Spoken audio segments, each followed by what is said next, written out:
బీఎస్వై. బీఎస్వై అంటే బయాస్ అని యాదవ్ గారు. నేను ఫస్ట్‌లో నిజంగా చెప్తున్నాను. నాకు తెలిసి ఒక ఇంటర్ అనుకుంటా. ఇంటర్ ఫస్ట్ ఇయర్ అనుకుంటా. Inter first year are second year. ఫస్ట్‌లో మా ఫ్రెండ్ ఒకళ్ళు ఇలా సజెస్ట్ చేశారు. ఈ వీడియో చూడరా బాగుంటుందని. అంటే సజెస్ట్ చేయడం అంటే ఒకసారి ఫోన్‌లో చూపించారు.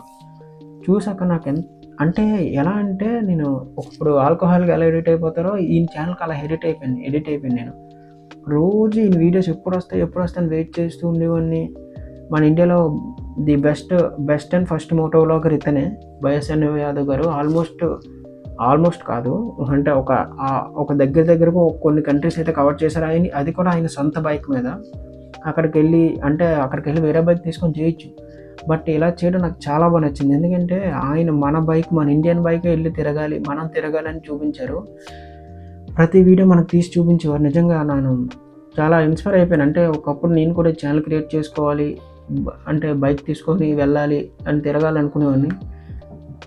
బట్ అంత ఈజీ కాదు అది. ఎందుకంటే ఫస్ట్ మెయిన్ మనీ ఉండాలి. మనీ కాకుండా చెప్పాలంటే ఆయన అంత ఓపిక ఉండాలి సెకండ్ చాలా మెయిన్ థింగ్. మనం నిజంగా అంత పెట్టగలమో లేదో తెలియదు కానీ ఆయన మాత్రం చాలా కష్టపడ్డారు నిజంగా ఈ రీచ్‌కి రావడానికి.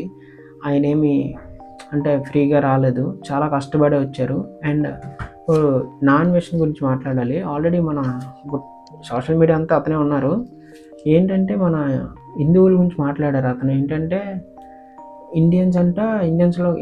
ఇండియాలోకి వస్తేనంట పొగ అంట, పొల్యూషన్ అంట, అతని కూతుర్నంట ఇక్కడ ఒకవేళ ఉంటే రేప్ చేసి చంపేస్తారంట. మరి ఒకప్పుడు ఛానల్ లేనప్పుడు అతను ఎక్కడ బతికాడో మర్చిపోతున్నట్టున్నాడు. వైజాగ్‌లోనే బతికాడు అతను. ఆల్ ఓవర్ ఇండియా అవసరం లేదు, వైజాగ్‌లో బతికిన అతను ఇప్పుడు ఇండియాకి రానని అంత బిల్డప్ కొట్టేస్తున్నాడు. ఎందుకంటే రీచ్ వచ్చేసింది. చాలామంది జనాలు సబ్స్క్రైబ్ చేసేసుకోవడం, బోలెడు డబ్బులు రావడం, ఏదైనా మాట్లాడతాడు. మన దేవుడి గురించి కూడా మాట్లాడారు. ఇప్పుడు అవన్నీ నేను మాట్లాడాలనుకోవట్లేదు నా నోటితోని. ఎందుకంటే అది చాలా తప్పు. మనం అతన్ని తిడుతున్నా కూడా ఆ నోట్లోంచి ఆ మాట రావడం కూడా మనకు తప్పే. సో నేను అందుకే ఏమనట్లేదు. అది మాట్లాడడం మాత్రం చాలా తప్పు. అండ్ ఈయన అతన్ని అంటే అలా అనడం కూడా తప్పేం లేదు. ఎందుకంటే ఎవరైనా రెస్పాండ్ అవ్వాలి కదా అతని కోసం. అండ్ ఒక రోజులో ఒక 1,00,000 మంది అన్‌సబ్స్క్రైబ్ చేసుకోగానే మళ్ళీ దేశభక్తి గుర్తొచ్చేసి సారీ క్షమించండి అని అడుగుతున్నారు.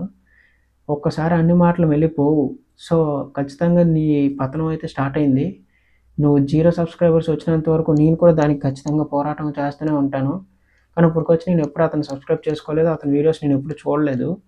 సో ఇది సోషల్ మీడియాలో వచ్చింది కాబట్టి చూడాల్సొచ్చింది. సో నా ఫ్రెండ్స్ అందరితోని అన్‌సబ్స్క్రైబ్ చేయిస్తాను. అండ్ నా ఫాలోవర్స్ ఎవరెవరు ఉన్నారో ప్లీజ్ అతన్ని అన్‌సబ్స్క్రైబ్ చేసుకోండి. ఎందుకంటే ఇలాంటోళ్ళు మన ఇండియాకే కాదు కదా, మన వరల్డ్‌లో కూడా ఎవరు ఉండకూడదు. ఎందుకంటే డబ్బులు రాగానే ఏదో నేనే గొప్ప అనుకున్న ఫీలింగ్ నుంచి దేవుళ్ళే తిట్టే వరకు వచ్చింది ఈ ఫీలింగు. సో అది అలా పడిపోవాలి. సో మనం ఖచ్చితంగా ఇది ట్రై చేద్దాం. నేను ఇందులో తప్పుగా ఏమైనా చెప్తున్నానని మీరు అనుకుంటే ఒకసారి సోషల్ మీడియాలో అతను ఏం అన్నాడో అవన్నీ మీరు వినండి. అప్పుడు కూడా నేను చెప్పింది తప్పు అనిపిస్తే అప్పుడు నాదే అన్‌ఫాలో చేసుకోండి. ఒకవేళ నాదే కరెక్ట్ అనిపిస్తే చాలామంది సబ్స్క్రైబ్ చేసుకోండి ప్లీజ్. అప్పటి వరకు నా ఛానల్‌ని సబ్స్క్రైబ్ చేసుకొని, లైక్ చేయండి, షేర్ చేయండి, కామెంట్ చేయండి. ఉంటాను.